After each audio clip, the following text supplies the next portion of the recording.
ہوا اور مجبوراً یہیں اقامت اختیار کرنی پڑی۔ خلافت عباسیہ کے زمانے میں ان پر مصائب آئے، پہاڑوں میں پناہ لینی پڑی، جبکہ منصورہ کی خود مختار ریاست قائم ہونے پر ان کے لیے راحت و اطمینان کا باعث بنا۔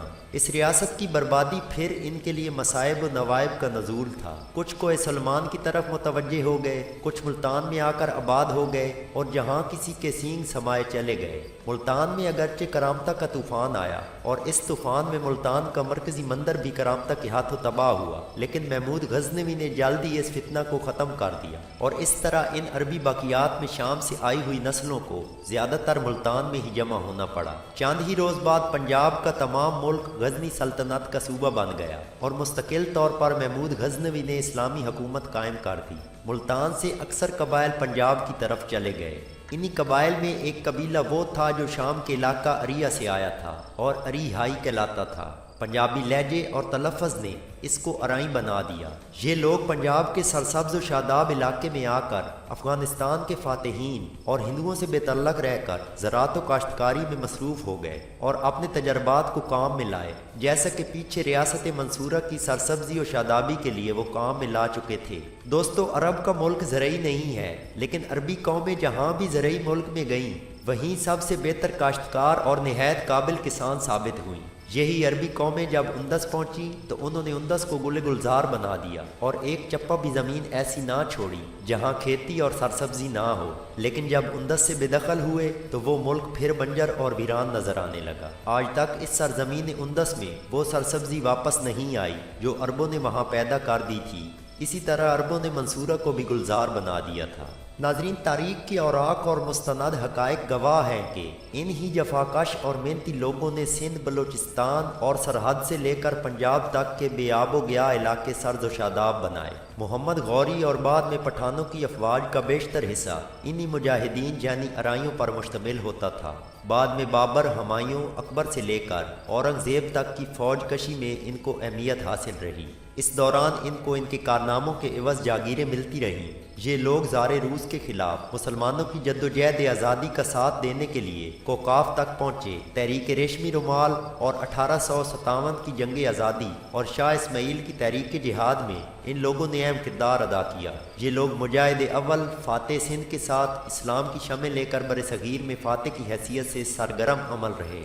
ناظرین، تحریک پاکستان میں اگر سر میاں محمد شفیع، سر شاہ نواز اور میاں عبدالباری جیسی شخصیتوں نے نام پیدا کیا تو قیام پاکستان کے بعد چودھری محمد علی، حمزہ ایم اے، سردار محمد شفیع، میاں طفیل محمد جیسی شخصیتیں اپنے خلوص، اصول پسندی اور جرأت و بے باکی کے لیے ہر دل عزیز ہوئیں۔ پاکستان پر حکمرانی کرنے والے فوجی جنرل ضیاء الحق کا تعلق بھی اسی قوم سے تھا۔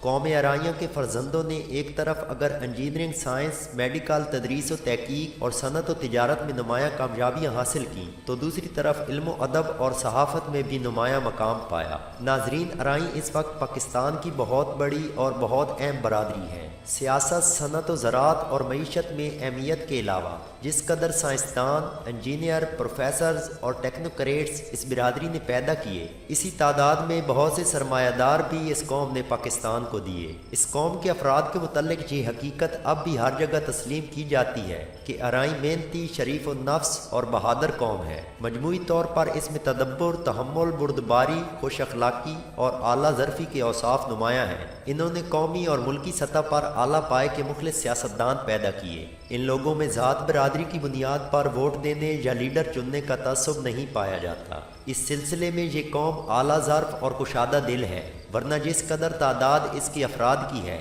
اس کے پیش نظر پاکستان کے کسی بھی ضلع میں بالغ حق رائے دہی کی بنیاد پر کسی دوسری برادری کا کوئی فرد بھی رکن اسمبلی منتخب نہ ہو۔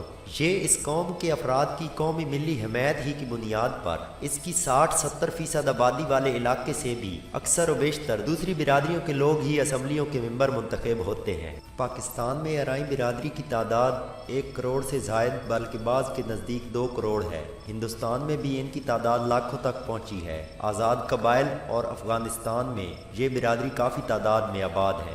برصغیر میں ارائی برادری کے افراد جہاں بھی آباد ہیں، سماجی بہبود اور اجتماعی فلاح کے کاموں میں باقاعدہ تنظیمیں بنا کر قابل قدر خدمات سر انجام دے رہے ہیں۔ دوستو اس کے ساتھ ہی ہماری آج کی ویڈیو مکمل ہوئی۔ ویڈیو کے آخر میں ایک درخواست کہ مورخین نے ایک ہی قوم یا فرد کو مختلف انداز میں لکھا ہوتا ہے۔ اگر ہماری ویڈیو میں کوئی کمی رہ گئی ہو تو کمنٹ کے ذریعے اپنی رائے کا اظہار کیجیے۔ اگر ویڈیو پسند آئے تو اسے لائک اور شیئر کریں اور ہمارے چینل کو لازمی سبسکرائب کریں تاکہ آنے والی مزید اچھی ویڈیوز سب سے پہلے آپ تک پہنچ سکیں۔ دوستو ویڈیو دیکھنے کا شکریہ۔ اللہ حافظ۔